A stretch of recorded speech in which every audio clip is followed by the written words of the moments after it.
शांति। आज 25 मई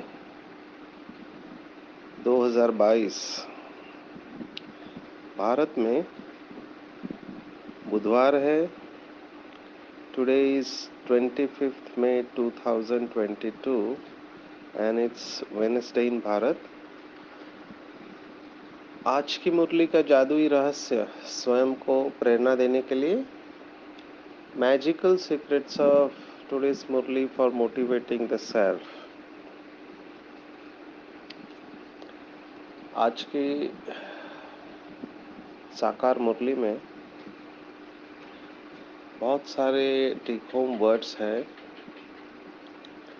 बाबा के बच्चे नंबरवार ये अनुभव करने लगते हैं, जैसी हमारी बुद्धि स्वच्छ होने लगती है, पवित्र होने लगती है, तो बाबा की याद और बाबा के महावाक्य उस बुद्धि में ठहरने लगते हैं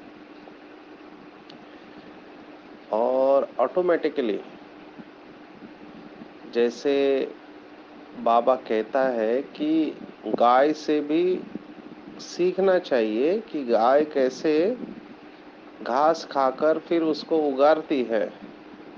तो जब बुद्धि स्वच्छ होने लगती है तो बाबा के महावाक्य, बाबा के मुरली के पॉइंट्स बुद्धि में जाने के बाद अपने आप उनके ऊपर मनन चिंतन चलने लगता है, अटेंशन बढ़ता है, कर्मों के ऊपर ज़्यादा अटेंशन होता है और कर्मों में परफेक्शन आने लगता है, बाबा की याद ठहरने लगती है। आज की मुरली में बाबा ने बहुत सारे भगवत गीता की, लौकिक भगवत गीता की बातें बताई हुई हैं। टेक होम शब्द अगर हम याद करें तो पहला ही शब्द है कि नींद को जीतने वाले बनना है।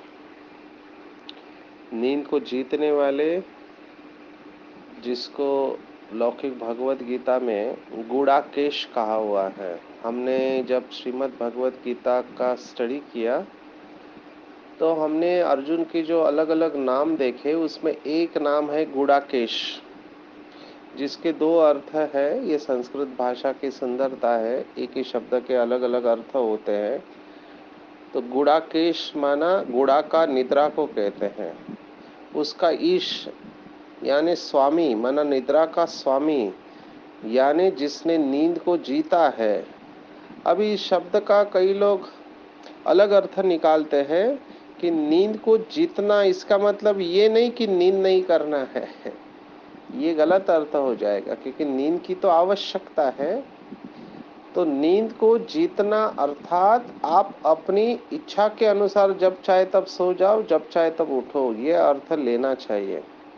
ये ज़रूर है कि जैसे उम्र बढ़ने लगती है तो नींद कम हो जाती है और जो योगी आत्माएं हैं उनको नींद की आवश्यकता कम पड़ती है। लेकिन आज बाबा ने जो कहा, 3 शब्द जिसके ऊपर पूरी मुरलियाँ चली, अव्यक्त मुरली, वो 3 शब्द है आज्ञाकारी, वफादार और फरमान बरदार। बाप की जो आज्ञा है, तो बाप की बहुत सारी आज्ञा है। एक्चुअली देखा जाए कि बाबा की जो मुरली है वही बाबा की आज्ञा है। और मम्मा बाबा ने जो नंबर लिया उसका आधार ही ये था, एब्सोल्यूट ओबीडियंस टू द श्रीमत। कभी ये सोचा नहीं ये होगा, कैसे होगा, करना चाहिए न करना चाहिए, बिल्कुल नहीं। बाबा ने कहा और हुआ, बाबा ने कहा और हुआ। ये जिसकी अवस्था रहती है उनको हम आज्ञाकारी कहेंगे, नो डाउट। और मम्मा बाबा दोनों इसमें 100% पास थे, जिसके वजह से वो नंबर 1 और नंबर 2 पोजीशन में गए। बहुत सारी यज्ञ की कहानी हमने सुनी होगी, रिपीटिशन हो रहा है क्योंकि जून महीना आ रहा है, मम्मा का दिन है, तो उनके ऊपर चिंतन चल रहा था। बाबा ने एक बार मम्मा को कहा, जबकि बच्चे निकल रहे मधुबन से बस पकड़ने के लिए। उस समय तो बस होती थी, यज्ञ में इतनी गाड़ियां नहीं होती थी। तो आप सोचो, पांडव भवन से बस डेपो आबू रोड का, आबू का, माउंट आबू का, वहाँ पे निकल रही है पार्टी, बस में बैठे हैं वहाँ पे जाने के लिए, बस डेपो में।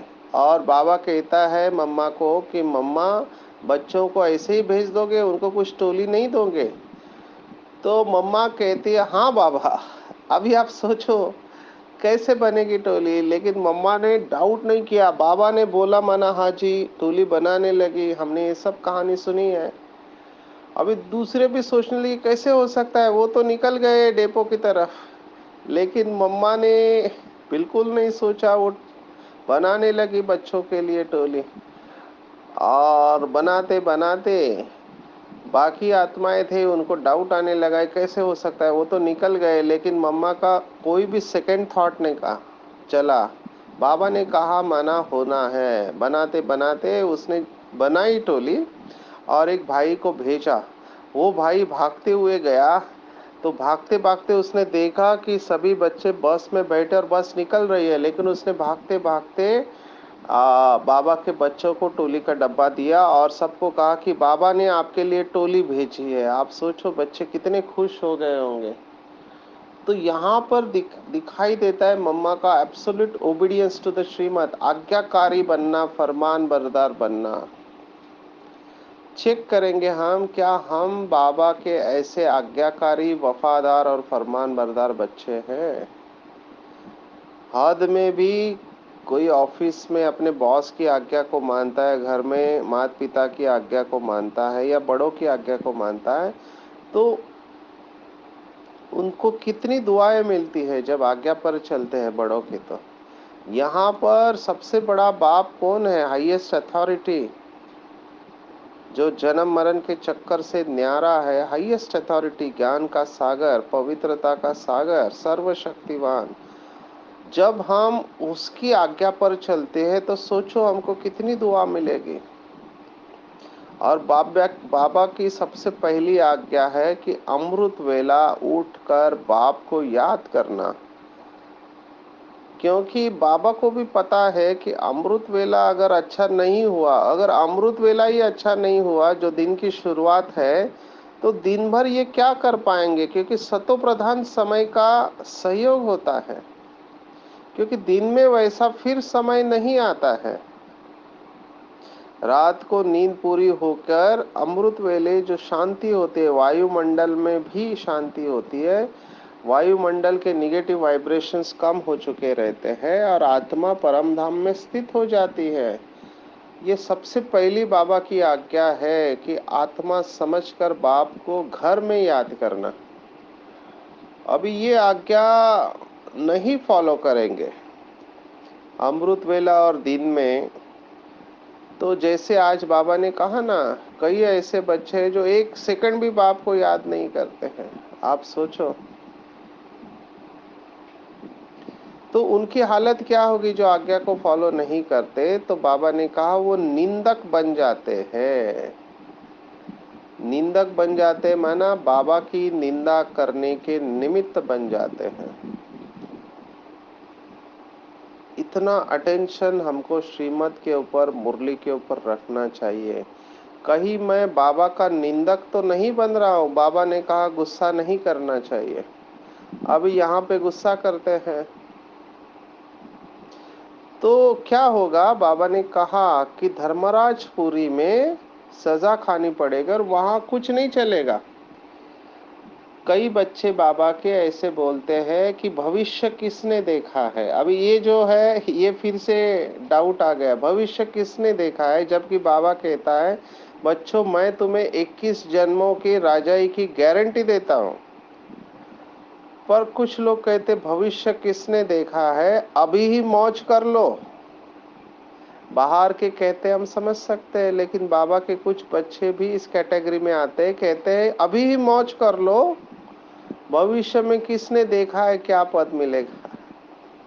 तो बाबा ने उनको जवाब दिया एक मुरली में, जो कहते हैं जो होगा वो देख लेंगे, बाबा ने जवाब दिया देख लेना।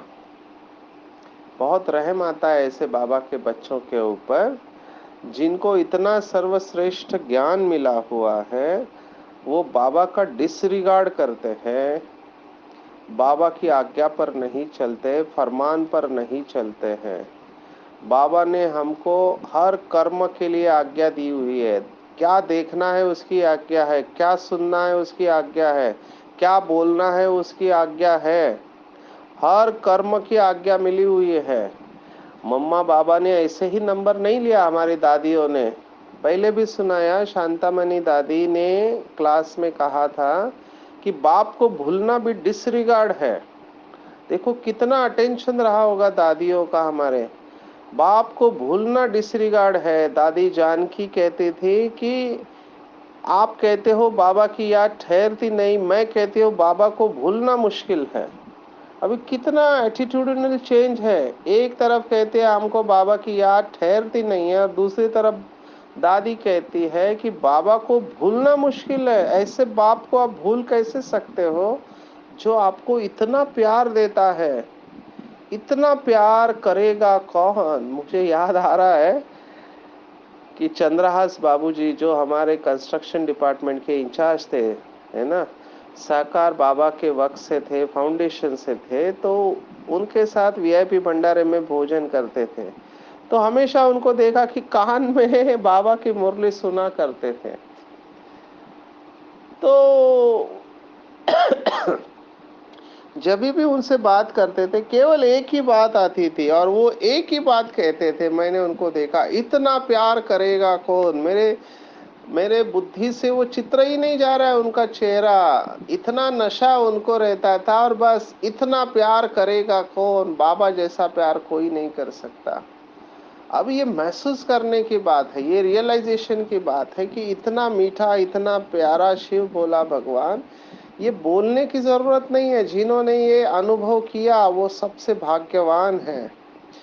तो कहने का भाव ये है कि बाबा की आज्ञा हमको मिली हुई है कि देखना है तो क्या देखना है, तो केवल आत्मा दिखाई दे, विशेषता दिखाई दे, है ना।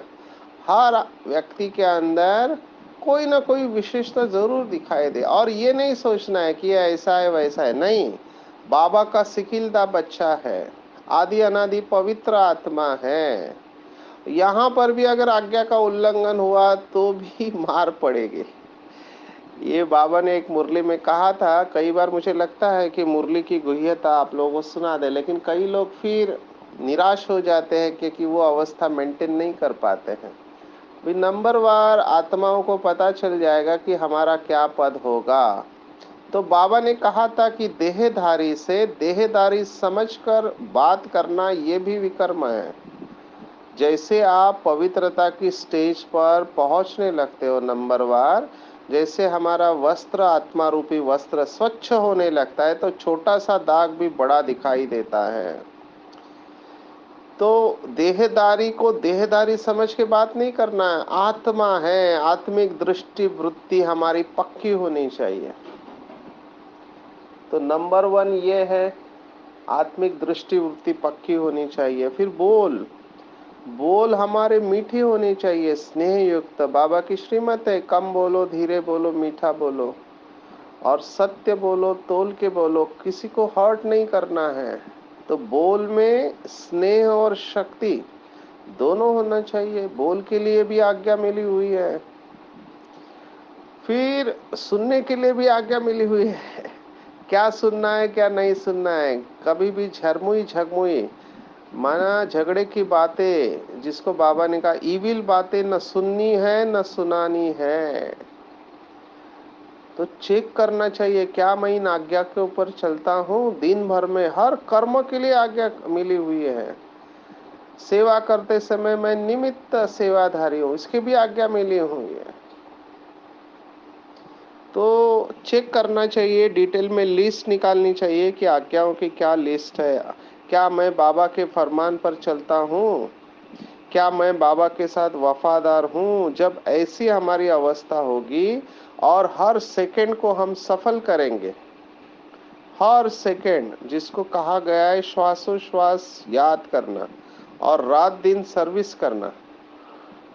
जैसे लौकिक में भक्त लोग भी, वो आपने देखा होगा, कई सारे भक्त लोगों के हाथ में 108 की माला होती है और उसको भी कवर करते हैं और वो मंत्र जाप करते रहते हैं।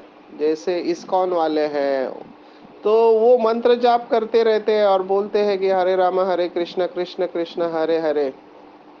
तो वो भी अटेंशन रखते हैं कि हम श्वासोश्वास परमात्मा का नाम ले। अगर भक्त, जो हमारे भक्त है, वो इतने स्मृति स्वरूप रहने का कोशिश करते हैं, तो जिनकी याद में वो स्थित रहते हैं वो कितने स्मृति स्वरूप होने चाहिए। तो हम बाबा के बच्चों को कितना स्मृति स्वरूप होना चाहिए। तो चेक करेंगे क्या हम संगम युग का एक एक सेकंड वैल्यूएबल समझकर बाबा की आज्ञा पर चलकर दिन रात श्वासोश्वास बाबा को याद करके अपनी आत्मा और शरीर दोनों को कंचन बना रहे हैं। नहीं तो बाद में पश्चाताप होगा और उस समय कुछ नहीं कर पाएंगे। बाबा ने एक मुरली में कहा था कि अंतिम समय जब शरीर छूटेगा और जो धर्मराज की सजा का अनुभव करेंगे, उस समय वो देखेंगे, क्योंकि सब कर्म उनको आंखों के सामने दिखाई देंगे। तुमने ये किया, इसकी ये सजा, ये किया, इसकी ये सजा, इतना गुस्सा किया, इसकी ये सजा, विकार में गए, इसकी ये सजा। तो हर कर्म को दिखा देंगे और उस समय वहां पर ब्रह्मा बाबा साक्षी होकर देखेगा। और आप सोचो कि पूरा जीवन भर, ब्राह्मण जीवन भर जिस ब्रह्मा बाबा से प्यार किया, शिव बाबा से प्यार किया, वो आपको सजा देते लेते हुए देख रहे हैं कि मेरा बच्चा सजा भुगत रहा है, लेकिन बाबा उस समय साक्षी हो जाएगा। जिसको बाबा ने कहा कि एग्जाम के वक्त प्रिंसिपल मदद नहीं करता, वो आपका कर्म है। तो भाई और बहनों, बहुत अलर्ट रहना है। बाबा ने बहुत बार कहा है, मोचरा खाकर मानी, इसका कोई मतलब नहीं है। माना सजा खाकर रोटी टुकड़े लेना, इसका क्या मतलब है। तो हमको ऐसे नहीं बनना है। हर क्षण, हर सेकेंड, दिन रात जितना हो सके श्वासोश्वास बाबा बाबा बाबा बाबा, और बाबा की मुरली, बाबा की बातें, बाबा की सेवा, यही चलता रहे तो अपने आप बाबा की हमको मदद मिलेगी। कई गृहस्थी भाई बहने कहते हैं कि कैसे संभव है, हम तो गृहस्थ में हैं, हमारे ऊपर जिम्मेवारी है, हमको घर चलाना है, ड्यूटी करनी है। बाबा ने इसका सॉल्यूशन दिया हुआ है। बाबा को ये सब बातें पता है, लेकिन बाबा ने इतना इजी कर दिया है कि घर आपका नहीं है, ड्यूटी आपकी नहीं है ना। जिनके भी जिम्मेवारी आपको है घर में, वो भी आपके नहीं है, घर बाबा का है, ड्यूटी बाबा ने आपको दी हुई है। जो भी बच्चे हैं घर में, छोटे बड़े, वो सब बाबा के बच्चे हैं। आप केवल ट्रस्टी बनकर चलो, तो आपको ऐसे लगेगा कि बाबा मुझे चला रहा है, ये बाबा का घर है, बाबा के बच्चे हैं। ड्यूटी भी बाबा ने सेवा के लिए निमित्त बन के वहाँ की आत्माओं को कल्याण करने के लिए दिया हुआ है। तो जब ये ट्रस्टीशिप और निमित्त भाव रहेगा तो बहुत सहज हो जाएगा। जैसे कि कई बाबा के बच्चे घर गृहस्थ में रहते हुए अपना चार्ट इतना अच्छी तरह से रखते हैं कि क्या कहें। बहुत फक्र होता है उनके ऊपर कि ये इतने अच्छे बाबा के बच्चे हैं। कई परिवार ऐसे हैं जो जिनको आइडियल परिवार कहते हैं, पूरा परिवार का परिवार ज्ञान में है। तो ये कमाल है बाबा के बच्चों की, जो गृहस्थ में रह के बाबा को याद करते हैं और पूरी तरह से आज्ञाकारी, वफादार और फरमान बरदार बनते हैं। आज की मुरली में और एक बहुत अच्छा शब्द मुझे अच्छा लगा कि बाबा ने कहा प्रॉफिट। अभी प्रॉफिट ये शब्द बिजनेस का है, बिजनेस में प्रॉफिट और लॉस होता है ना। जो भी धंधा करते हैं उसमें फायदा और नुकसान होता है। तो बाबा ने कहा कि यहाँ पर बाबा को याद करने में बहुत बड़ी प्रॉफिट है, और उससे भी बड़ी प्रॉफिट है नॉलेज को याद करना। तो योग भी प्रॉफिट है, ज्ञान भी प्रॉफिट है। अभी प्रॉफिट कैसे है? तो बाबा को याद करने से विकर्म विनाश होंगे और पद ऊंचा मिलता है। तो जहाँ बाबा रहते हैं उस मुक्ति धाम में, ब्रह्म लोक में बाबा को याद करना है। कई आत्माएं बाबा के बच्चे यहाँ रहते हुए बाबा को याद करते हैं, लेकिन बाबा कंसिस्टेंटली कह रहा है कि परम धाम में आत्मा समझकर बाबा को याद करेंगे तो विकर्म विनाश होंगे, जिसको बाबा ने कहा बीज रूप अवस्था। तो लक्ष्य रखना चाहिए कि हम आत्मा समझकर परम धाम में बाबा को याद करेंगे तो प्रॉफिट ही प्रॉफिट है। ये प्रॉफिट शब्द आपको कितना हिट हो रहा है मुझे नहीं पता, लेकिन बिजनेसमैन वाले, उनको ये शब्द ज़्यादा हिट होगा कि प्रॉफिट माना फायदा ही फायदा है, फायदा ही फायदा। और सचमुच में मैं अनुभव से आपको कहता हूँ कि जितना बुद्धि हमारी बाबा की याद में रहेंगी, जितना ईश्वरीय नशा होगा हमको, तो ऐसे लगेगा कि बस कमाई कमाई है, हर सेकंड में कमाई कर रहा। और जिसकी कमाई हो रही है वो और कहीं नहीं जाएगा। कई बिजनेसमैन जो कमाई करने वाले होते हैं ना, उनको और कुछ नहीं सोचता है, बस दिन रात कमाई करते रहे। और एक ऐसी स्टेज आती है जिसको हम कहते हैं फाइनेंशियल फ्रीडम, लौकिक का शब्द है। फाइनेंशियल फ्रीडम माना क्या? कि आप सो रहे हैं, आप आराम कर रहे हैं, लेकिन दूसरे लोग आपके लिए काम कर रहे हैं। माना आपकी नींद में भी कमाई हो रही है, क्योंकि आपने इतना अच्छा नेटवर्क बनाया है कि आपके कंपनी में जो लोग हैं वो आपके लिए काम कर रहे हैं, और आपकी हर सेकंड कमाई है। जैसे richest person in the world है ना, तो उनका सेकंड में लाखों रुपया वो कमा लेते हैं, उनको कुछ नहीं करना है, उन्होंने अपना एम्पायर खड़ा किया है। एग्जैक्टली ये बात यहाँ पर भी लागू पड़ती है। जिन बाबा के बच्चों ने जगह जगह जाकर दिन रात सेवा की है, बहुत आत्माओं को आप समान और बाप समान बनाया है, बहुत आत्माओं से दुआएं ली है, उनकी हर सेकंड कमाई है, हर सेकंड वो दुआओं में उड़ते रहते हैं। ये अनुभव के साथ आपको कह सकते हैं। और दादियों को भी बाबा ने मुरली में कहा हुआ है कि ये सब दादियाँ जैसे दुआओं में उड़ती रहती है, क्योंकि इतने आत्माओं की दुआएं इनको है, इतनी आत्माओं को इन्होंने बाबा की याद दिलाई है ना, पालना दी हुई है। तो ये सब आपका जमा होता है। तो ये बहुत अच्छा अनुभव है, आपके साथ शेयर कर रहे हैं कि मुझे पूछते हैं आप इतना कैसे कर लेते हो, कंटिन्यूस दिन रात सेवा करते हैं। तो मैंने कहा मैं थकता नहीं हूँ, क्योंकि कमाई हो रही है। तो 30 में से 25 दिन ट्रैवल करते हैं, क्योंकि कमाई हो रही है ना। तो कमाई में थकावट नहीं होती है। बहुत लोगों ने मुझे कहा था कि तुम बैलेंस में चलो, टू मच नहीं करो। तो मैंने कहा बैलेंस में तो हूँ, मैं एक डॉक्टर हूँ, अपने आप को संभाल सकता हूँ, मुझे पता है शरीर में क्या होता है, मन में क्या होता है, नींद कितनी करनी चाहिए।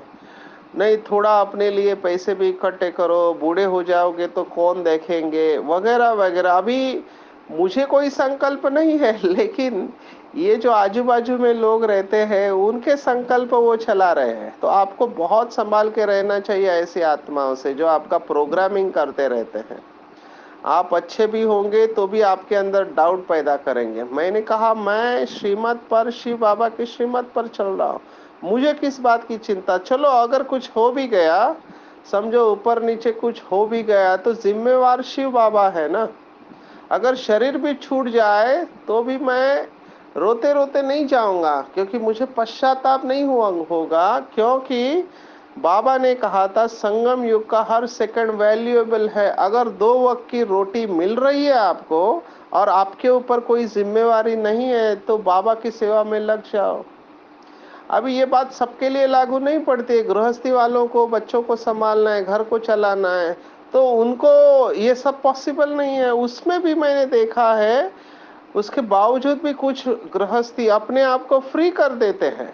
उनका फाइनेंशियल मैनेजमेंट, हेल्थ मैनेजमेंट सब अच्छा होता है, शरीर को संभालते हैं अच्छी तरह से और बीच बीच में समय निकालते हैं, और फिर जब वो बहुत अच्छी सेवा करने लगते तो बाबा ही उनको ऑटोमेटिकली फ्री करता है। तो ये ऑटोमेटिकली होता है, जितना हम बाबा के ऊपर बलिहार जाएंगे, अंडरलाइन करेंगे इस वाक्य को, जितना हम बाबा के ऊपर बलिहार जाएंगे उतना बाबा भी हमारे ऊपर बलिहार जाता है। बाबा देखता है कि ये बच्चा बहुत वैल्यूएबल है और बाबा की खूब सेवा कर रहा है, इनसे बहुत आत्माओं को प्रेरणा मिल रही, तो क्यों ना मैं इसको मुक्त कर दूं बंधनों से, और धीरे धीरे वो बंधन मुक्त हो जाते हैं। तो चेक करना है कि क्या मैं सेकंड बाय सेकंड, श्वासोश्वास बाबा को याद करता हूँ, तो मेरा शरीर और आत्मा दोनों कंचन हो जाएगा। पढ़ाई के समय मेरी बुद्धि इधर उधर भागती तो नहीं है। कभी भी पढ़ाई मिस नहीं करनी, और हमेशा ध्यान में रखना कि माया की बॉक्सिंग है। माया अगर थोड़ा भी अलबेले हुए अपने आप को ढीला छोड़ा, जो बाबा ने बहुत कड़े शब्द इस्तेमाल किए। कई बच्चे कहते हैं कि इतना तो चलता है, अभी संपूर्ण कौन बना है, अभी तो हम पुरुषार्थी है, हम बनी जाएंगे, बाबा के सिवा हमारा है कौन। तो ये है माया, इसको बहुत अच्छी तरह से समझना है। अपने आप को बिल्कुल ढीला नहीं छोड़ना है, क्योंकि जैसे ही हमने ढीला छोड़ दिया, कमजोरी का गेट खुला रखा, तो वहां से माया राह देख रही है, कभी घुसेगी और कभी घुसा मारेगी, गिरा देगी, समझ में ही नहीं आएगा। ऐसे बहुत सारे एग्जाम्पल है। तो चेक करना चाहिए कि कई माया मुझे घुसा तो नहीं मार रही है, और क्या मेरी हर आत्मा के प्रति शुभ भावना और शुभ कामना नेचुरल रहती है। बाबा ने वरदान और स्लोगन में दो बातें बताई है कि ब्राह्मण माना सेवा, जो सेवा नहीं करते हैं वो ब्राह्मण नहीं हो सकते। तो कई लोग समझते हैं कि केवल भाषण करना ही सेवा है। फिर से अंडरलाइन करेंगे, बाबा ने कहा भाषण करना ही सेवा नहीं है, वाणी की सेवा ही सेवा नहीं है, लेकिन शुभ भावना और शुभ कामना रखना भी सेवा है। तो कहाँ भी हम रहते हैं तो हम शुभ भावना और शुभ कामना तो रख सकते हैं। और बाबा ने तो यहाँ तक कहा, कोई कहते बाबा आपको नहीं पता ये पक्का रावण है, तो बाबा ने कहा चाहे पक्का रावण ही क्यों न हो, कोई आपको गाली भी दे रहा हो, तो भी आप अपने खजाने से शुभ भावना और शुभ कामना की अंजलि जरूर देना चाहिए। कितनी सुंदर बात, कितनी मोटिवेशनल बात है कि हमको देवता बनना है, और देवता का काम है देना। जैसे मंदिर में मूर्ति के आगे दोनों जाते हैं, चोर भी जाता है और पुलिस भी जाता है, सभी जाते हैं, लेकिन मूर्ति डिस्क्रिमिनेट नहीं करती है। मूर्ति ये नहीं कहती कि मैं राजा को दूंगा, चोर को नहीं दूंगा, अमीर को दूंगा, गरीब को नहीं दूंगा, सबको एक समान। कोई भी खाली हाथ नहीं जाता है मंदिर में मूर्ति के आगे से। तो वो मूर्तियां कौन है? हम स्वयं वो मूर्ति है, क्योंकि संगम युग पर बाबा के बच्चों ने नंबरवार अपने अंदर इतने खजाने भगवान से प्राप्त किए हैं कि कोई भी आत्मा, फिर वो राम हो या रावण हो, उनके सामने से खाली हाथ नहीं जाती है। अच्छे लोगों के प्रति शुभ भावना तो हम नेचुरली रखते हैं। चैलेंज तब है कि जब रावण हमारे सामने हो, तो उसके प्रति भी शुभ भावना शुभ कामना। ये बाबा का बच्चा है, आदि अनादि पवित्र है, बाबा इसको शक्ति देना, बाबा ये ठीक हो जाएगा, है ना। तो ऐसी जो शुभ भावना शुभ कामना रखते हैं, उन्हों को कहेंगे सच्चे सेवादारी। और ब्राह्मण जीवन का फाउंडेशन है, जिसके ऊपर पूरी ब्राह्मण जीवन की बिल्डिंग खड़ी है, वो है पवित्रता। जहाँ पवित्रता है वहाँ बाबा की याद नेचुरल है, और जहाँ पवित्रता नहीं वहाँ कुछ भी नहीं। तो पूरी मुरली में आज के चेक करेंगे। अगर टेक होम शब्द एक ही मुझे लेना है कि क्या मैं आज्ञाकारी हूँ, बाबा का आज्ञाकारी बच्चा हूँ। और आज्ञाकारी बच्चों को दुआएं ऑटोमेटिकली मिलती है, और जिसकी झोली दुआओं से भरपूर है वो हमेशा उड़ता रहेगा, हमेशा उसका खुशी का पारा चढ़ता हुआ रहेगा, वो हमेशा प्रॉफिट ही प्रॉफिट में रहेगा। तो आज पूरे दिन भर में चेक करना है, क्या मैं ज्ञान योग की प्रॉफिट ले रहा हूँ, क्या मेरी झोली प्रॉफिट से भरपूर है। और जिसकी झोली प्रॉफिट से भरपूर है वो उड़ता रहेगा और उड़ाता रहेगा। तो आज 25 मई 2022, आज की मुरली के ऊपर मेडिटेशन। अपने आप को बिल्कुल हल्का छोड़ देंगे, सिर से लेकर पाँव के अंगूठे तक संपूर्ण शरीर बिल्कुल हल्का। स्वयं को महसूस करेंगे इस देह के अंदर मैं एक दिव्य ज्योति हूँ, अविनाशी हूँ, आदि अनादि पवित्र हूँ और परम धाम निवासी श्रेष्ठ और महान आत्मा हूँ।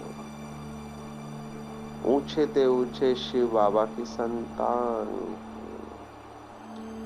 शिव बाबा का आशीर्वाद मुझे मिल रहा है। महसूस करेंगे परम धाम में मैं आत्मा शिव बाबा की छत्र छाया में हूँ। पवित्रता के सागर शिव बाबा से पवित्रता के प्रकंपन मेरे अंदर समाते जा रहे हैं, समाते जा रहे हैं। मैं आत्मा परम पवित्र बनते जा रहे हूँ, पवित्रता से भरपूर होते जा रहे हूँ।